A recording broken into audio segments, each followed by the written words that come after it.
कि आपने इस महल मस्जिद को मदनी मस्जिद क्यों किया। इस सवाल का जवाब आज तक हमें नहीं मिल पा रहा है। तो आप साहिब हैसियत को मीडिया को पालना चाहिए, जबकि क्राइम वाले लोगों ने मीडिया को पाल रखा है। तो ये साहिब हैसियत वाले इस मीडिया को क्यों नहीं पालते। अगर देवबंद वासियों ने अब के चेयरमैन हमारी मर्जी का बनवाया तो इंशाल्लाह 1 साल में हम देवबंद क्लीन ग्रीन बना के दिखाएंगे। जो अमीर लोग हैं, मिसाल के तौर पे महमूद मदनी के घर के सामने ही ले लीजिए, वो नाला सारा छपा हुआ है। आमना सामना मीडिया में आप सभी नाजरीन का, दर्शकों का स्वागत है। इस वक्त हम देवबंद में हैं और देवबंद में डंके की चोट पर बात करने वाली शख्सियत मारूफ सहाफ़ी साइम सिद्दीकी हमारे साथ मौजूद है। हम उनसे बात करेंगे देवबंद के बुनियादी मसाइल पर, बिजली को लेकर, गंदगी को लेकर और सफाई अभियान को लेकर। लेकिन वहीं सबसे पहले हम उस बात की चर्चा करेंगे जिस बात के लिए साइम सिद्दीकी ने बहुत ही बेबाकी के साथ एक मसले को उठाया। वो मसला है आज से बहुत ही कदीम मस्जिद, महल मस्जिद, जिसका नाम बाद में मदनी मस्जिद हो गया। वो कैसे हो गया, किस तरह से हो गया, उसके पीछे क्या मामला है, हम साइम सिद्दीकी साहब से ये जानना चाहेंगे कि आखिर उसका पूरा मामला क्या है। साइम सिद्दीकी ने उसमें अपना जो किरदार अदा किया वो किस तरह से अदा किया है। साइम सिद्दीकी साहब, आमना सामना मीडिया और शाब टीवी में आपका स्वागत है, इस्तकबाल है। बहुत बहुत शुक्रिया जनाब। साइम सिद्दीकी साहब, जैसे कि हमने बात की, जो कदीम मस्जिद यहाँ पर है महल मस्जिद, उसके बाद में मदनी मस्जिद हो गई। अब फिर दोबारा बताते हैं कि आपकी कोशिशों से वो वापस से महल मस्जिद हो गई। तो ये पूरा मामला क्या है? देखिए, ये मस्जिद महल ही थी। 350 साल की इसकी तारीख़ है और 350 साल की तारीख़ में ये है कि ये लोग जब यहाँ पर आए, मौलाना हुसैन मदनी हो गए और फिर मौलाना असद मदनी, मौलाना अरशद मदनी और फिर इनके बच्चे महमूद मदनी, तो इन लोगों ने इसका नाम चेंज कर दिया। जबकि मैंने 95 साल का जो इसका बायोडाटा नगर पालिका देवबंद से निकलवाया, उसमें भी मस्जिद महल ही था और कदीमी लोग हमेशा इसको मस्जिद महल ही मानते थे। लेकिन कुछ इनके पुरजोर इसरार से या किसी भी वजह से ये हमेशा मदनी मस्जिद ही रही। और अब चूँकि महल्ले वाले कब से, यानी तकरीबन 60 साल से ये मदनी मस्जिद कहलाने लगी। उसके बाद महल्ले वालों को हमेशा इसी बात की तकलीफ़ थी कि महल्ले का कोई भी हाफिज़ इसमें नहीं सुना पाता था। अच्छा, मस्जिद चूँकि पुरानी हो गई थी, इसको दोबारा से मिसमार किया गया और दोबारा से इसकी तामीर की गई।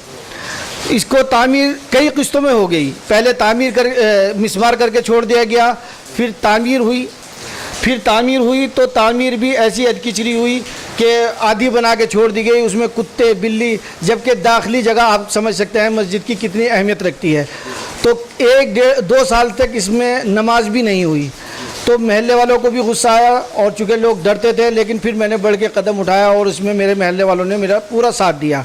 फिर हमने एक कमेटी बनाई और कमेटी बना के मौलाना महमूद मदनी को बताया कि भाई हम अब ये जिम्मेदारी अपना आप लेना चाहते थे। तो महमूद मदनी ने कहा ठीक है, महल्ले की मस्जिद है, आप लोग करिए। तो अब ये महल मस्जिद हो गई है और अवामी चंदे से, मज़दूरों से, रिक्शा वालों से, ठेली वालों से, दुकानदारों से 10-10 रुपये लेके हम इस मस्जिद को तामीर कर रहे हैं।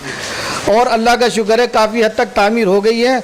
और चूँकि अभी लॉकडाउन हो गया था, ज़रा हल्की चली है और इंशाल्लाह फिर इसकी दोबारा से हम कोशिश करेंगे। और तामीर मुसलसल, एक मज़दूर एक मिस्त्री मुसलसल इस पे लगा हुआ है जी। अभी भी तामीर का बहुत सारा काम है, अभी बहुत सारे काम हैं, बहुत सारे काम हैं। अभी देवबंद के साहिब हैसियत हज़रात, उनसे कुछ अपील करना चाहेंगे आप? हाँ, उनसे अपील, देखिए हम कुछ लोगों के पास तो जा रहे हैं, लेकिन और लोगों से भी अपील करेंगे कि हमें इस मस्जिद के लिए बहुत कोई ताजमहल नहीं बनाना, बहुत मुख्तसर सी मस्जिद बनानी है। ये सिचुएशन आपके सामने है, तो बहुत थोड़ी सी रकम की और ज़रूरत है। मिसाल के तौर पे 10-5 लाख रुपए भी अगर मिल जाएंगे तो ये मुकम्मल हो जाएगी। ये कह के भाई हम जो आपको पैसा नहीं देंगे, माल देंगे, तो आप क्या करेंगे? जैसे सीमेंट है, गारा है, जो भी कुछ उसमें लगता है। बिल्कुल बिल्कुल, हम तो यही कोशिश कर रहे हैं। और हमारे पास जिस दिन से मस्जिद आई है उस दिन से लेके आज तक अगर कोई 1 रुपये का हिसाब मांगना चाहे तो वो आके मांग सकता है, देख सकता है। एक एक चीज़ हमारे पास तहरीर हुई है। बल्कि हम इन लोगों से पिछला हिसाब मांग रहे हैं, जबकि ये कह रहे हैं कि हमने 25 लाख इसमें लगाए। हम 25 लाख का हिसाब मांग रहे हैं तो हमें अब तक कोई जवाब नहीं आ रहा। और एक बात का जवाब हमें ये नहीं आता कि आपने इस महल मस्जिद को मदनी मस्जिद क्यों किया। इस सवाल का जवाब आज तक हमें नहीं मिल पा रहा है। चलिए, इस सवाल का जवाब तो और भी लोग पूछेंगे, ज़रूर पूछेंगे। और हम ये जानना चाहते हैं कि आखिर आप जो है बढ़ चढ़ के, बहुत सारे पत्रकार हम देखते हैं यहाँ पर मुखबिर बने हुए हैं, कई पत्रकार हमारे सामने आए जो कि हमने देखा कि जो पत्रकारिता जिस तरह से होनी चाहिए वो नहीं कर रहे हैं, बल्कि कहीं ना कहीं प्रशासन के दलाल बने हुए हैं। लेकिन आप जो है बेबाकी के साथ में काम कर रहे हैं, और तो आखिर इसकी क्या वजह है और पत्रकारिता में क्या फ़र्क आया है आज? देखिए, दो बातें हैं। पत्रकारिता अगर आदमी करता है तो उसके परिवार भी होता है, और मैं एक पत्रकार ऐसा हूं कि यहाँ अगर नहीं लेता तो मेरे घर में जो परेशानी हो रही है वो मैं ही जानता हूँ कि मेरे पे अगर चश्मा टूट गया तो उसके चश्मे लेने की पैसे नहीं रहते।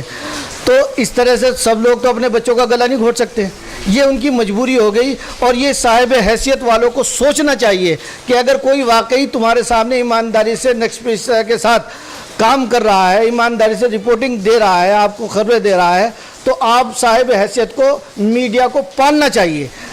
जबकि क्राइम वाले लोगों ने मीडिया को पाल रखा है, तो ये साहिब हैसियत वाले इस मीडिया को क्यों नहीं पालते? आप चाहते हैं कि आपको गोद लिया जाए, इस तरह के मीडिया को गोद लिया जाए? गोदी मीडिया जिस तरह से बदनाम है, आप चाहते हैं कि आपको भी गोद लिया जाए? नहीं, या इस तरह के पत्रकारों को नहीं, जो निष्पक्ष पत्रकार करता हो उसका ख्याल वो लोग रखें जो निष्पक्षता चाहते हैं। गोद लेना तो ऐसा है कि आपको उनकी हर बात माननी पड़ेगी, लेकिन ख्याल रखने का अलग चीज़ हो गई है। हाँ, ख्याल देखिए, ये तो जिम्मेदारी उनकी है कि वो इस बात को देखें कि ये बिकाऊ है या हम इसका ख्याल रख रहे हैं। ये फिर भी हमारे साथ ऐसा है कि बहुत सारे लोग ऐसे हैं कि साहिब हैसियत हैं, बहुत कुछ कर सकते हैं, और ये भी चाहते हैं निष्पक्ष हमें पत्रकारिता मिले। अरे भाई, निष्पक्षता कैसे मिल जाएगी आपको जब आप उसके बच्चों का ख्याल नहीं कर रहे? तो वो कहीं ना कहीं किसी न किसी टाइम तक बिक जाएगा। अभी तक मैं नहीं बिका, और इंशाल्लाह ना बिकने का मेरा कोई इरादा है, भले चाहे मुझे अब ठेली लगानी पड़े। जो पत्रकार बिक रहे हैं उनको मजबूर किया जा रहा है बिकने पर? बिल्कुल 100% वो मजबूर हैं। मैं उनको कोई इल्ज़ाम नहीं दूंगा, क्योंकि उनको बच्चे पालने हैं, बच्चे पढ़ाने हैं, और इस चीज़ का ख्याल कोई नहीं रखता। अच्छा, जैसे देवबंद में जो सफाई का मामला है या नालियाँ जो हैं, पानी की निकासी का मामला है, तो प्रशासन या नगर पालिका कितना ध्यान रख रही है? देखिए, यहाँ पर जो है नगर पालिका बनती है ज़ात बिरादरी के ऊपर, विकास के ऊपर बनती ही नहीं। हमने एक, हमारे बहुत अच्छे काबिल दोस्त हैं आतिफ सुहेल, और हमने और यहाँ के कुछ कई ऐसे जनमान्य लोग हैं जो अभी कैमरे पे नहीं आना चाहते, देवबंद क्लीन ग्रीन का प्रोग्राम बनाया है। अगर देवबंद वासियों ने अब के चेयरमैन हमारी मर्जी का बनवाया तो इंशाल्लाह 1 साल में हम देवबंद क्लीन ग्रीन बना के दिखाएंगे। वरना तो ऐसा हो रहा है कि यहाँ दो गुट हैं, एक दीवान दरवाजे का एक गुट है, एक रेती चौक का एक गुट है। कभी चेयरमैनी वहाँ चली जाती है, कभी चेयरमैनी वहाँ चली जाती है, क्योंकि दोनों बिरादरीवाद पे लड़ते हैं और पब्लिक भी बिरादरीवाद पे ही वोट देती है। यानी दोनों के बीच में, चेयरमैनवाद के बीच में या चेयरमैनों के बीच में जो है देवबंद के आवाम पिस रहे हैं आप? बिल्कुल, देवबंद की आवाम अपने हाथों खुद पिस रही है जी। आप देवबंद की आवाम से क्या चाहेंगे, उनकी क्या जिम्मेदारी है सफाई को लेकर? प्रशासन अपनी जगह पे, चेयरमैन अपनी जगह पे, लेकिन आवाम की भी कुछ जिम्मेदारी होती है कि अपने इलाकों को साफ रखें। आप उनके लिए क्या कहना चाहेंगे? मैं अक्सर वीडियो बना के उन लोगों से अपील करता रहता हूं कि आप अपना कूड़ा बाहर ना डालें, टाइम से डालें। जब नगर पालिका की गाड़ी आए तब उसमें उस जगह डालें ताकि नगर पालिका साफ़ करके चली जाए। सबसे बड़ी जिम्मेदारी तो खुद जनता की ही है। और ख़ास तौर से देवबंद जो है इल्मी, अदबी, इस्लामी जगह है, और हमारा इस्लाम ये कहता है कि ईमान जो पाकीज़गी जो है वो निस्फ ईमान है। अगर आप पाकीज़ा नहीं है तो यानी कि आप आधे ईमान पर अपनी ज़िंदगी गुजार रहे हैं। तो क्या ये आधे ईमान पर ज़िंदगी गुजारना ठीक है? ये तो बड़े दुख की बात है कि हम मुकम्मल ईमान के साथ में नहीं जी रहे, हम गंदगी के साथ में अपने आधे ईमान को भी हम मतलब ख़त्म कर रहे हैं। जी, ये बहुत दुख की बात है, और हमारी पुरजोर कई साल से कोशिश हो रही है, और हमने एक मिशन चला रखा है देवबंद क्लीन एंड ग्रीन। तो इसमें हम देवबंद वालों से अपील करेंगे कि आप साफ़ सफाई का ख्याल रखें।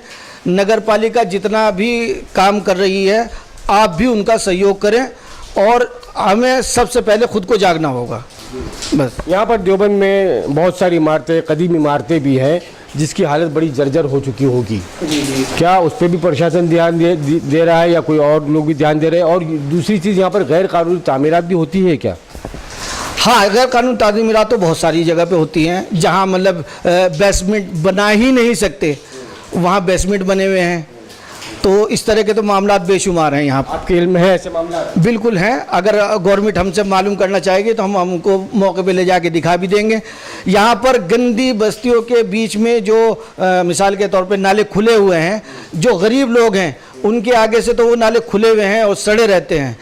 जो अमीर लोग हैं, मिसाल के तौर पे महमूद मदनी के घर के सामने ही ले लीजिए, वो नाला सारा छपा हुआ है। और यहाँ पे मोहल्ला बेरियान है, वहाँ बेहद गरीब और मजदूर तबका रहता है, वहाँ नाले सारे खुले हुए हैं, सड़े हुए हैं। और उसकी बारहा वीडियो मैं लोगों को, यहाँ के प्रशासन को दिखाता रहता हूँ, लेकिन कहीं कोई सुनवाई नहीं है। प्रशासन बिल्कुल सुनवाई नहीं कर रहा है। तो प्रशासन को भी, देवबंद के प्रशासन को, यहाँ के नगर निगम को इस बात पे तवज्जो देनी चाहिए। अगर आपने तवज्जो नहीं दी तो यकीनन ये आवाम जो है कल एहतजाज पे मजबूर हो जाएंगे। और आप इनको इस एहतजाज पे मजबूर कर रहे हैं। आपको ये भी सोचना होगा कि अमीर और गरीब का फ़र्क ना करते हुए, ताकतवर और कमज़ोर का फ़र्क ना करते हुए सबके साथ में इंसाफ करने का काम करें। आप क्या कहना चाहेंगे? बिल्कुल इंसाफ होना चाहिए। अगर महमूद मदनी के घर के सामने नाला छप सकता है तो मोहल्ला बेरियान में जो लोग रहते हैं उनके घर के सामने नाला क्यों नहीं छपवाया जाता है? ये जो गंदगी होती है उससे मच्छर पैदा होते हैं, उससे डेंगू, बुखार और ये कोरोना की बीमारी आपने देखा। तो हम प्रधानमंत्री का तो एक ड्रीम प्रोजेक्ट है स्वच्छता अभियान, और उसकी जितनी धज्जियाँ देवबंद में उड़ रही हैं मैं समझता हूँ कहीं नहीं उड़ रही हैं। आइए बात करते हैं दारुल देवबंद की। दारुल देवबंद से ही इस देवबंद की पहचान है। देवबंद से दारुल देवबंद की पहचान नहीं। हम समझते हैं देवबंद तो बहुत कदीम है, लेकिन उसके बावजूद हम ये कहेंगे पूरे आलम इस्लाम में, पूरी दुनिया में दारुल देवबंद से देवबंद का नाम है। इस दारुल देवबंद को लेकर बहुत सारी बातें उठती है, गैर कौमों में भी, प्रशासन के लोग भी। आप दारुल देवबंद को किस नज़रिए से देखना चाहेंगे, दिखाना चाहेंगे? नहीं, दारुल देवबंद एक बहुत मजबूत इदारा है और वहाँ से कोई भी बात गैर जिम्मेदारी वाली कभी नहीं निकली और ना निकलेगी। और हमारी तो ये समझ लो दारुल उलूम जान है, हमारी रगों में, नस नस में दारुल उलूम बसा हुआ है। और हम दारुल उलूम के असातिज़ा का बहुत एहतराम करते हैं और उनके ही नक्शे कदम पे चलना चाहते हैं। वहाँ की तालीमात किस तरह की दी जाती है? सब जानते हैं तालीमात क्या होती है, लेकिन आपकी ज़बान से जानना चाहते हैं। जो वो तो खुला आईना है, खुले दरसगाह हैं, कोई बंद कमरे में काम नहीं होता है। हदीस की जो तालीम है, जो कुरान की तालीम है, कोई किसी भी तरह से आके चेक कर ले। कुछ ताकतें देवबंद का नाम बदलने की बात करती हैं, क्या कहेंगे आप? वो तो हमारे मौलाना अरशद मदनी साहब ने कहा था कि चाहे इसको बुध रख दो, चाहे जुमेरात रख दो, हमें कोई फ़र्क नहीं पड़ता। हमारे देवबंद का नाम जो है दारुल उलूम से है, न कि देवबंद से दारुल उलूम। साइम सिद्दीकी साहब आमना सामने मीडिया और शाप टीवी से बात करने के लिए बहुत बहुत शुक्रिया। बहुत बहुत शुक्रिया आपका भी। मैं सभी नाजरीन से, दर्शकों से और अपने सब्सक्राइबर से आप सभी का शुक्रिया अदा करता हूँ। जय हिंद, जय भारत। कैमरा पर्सन शाप सिद्दीकी के साथ आपका दोस्त राशिद अजीम।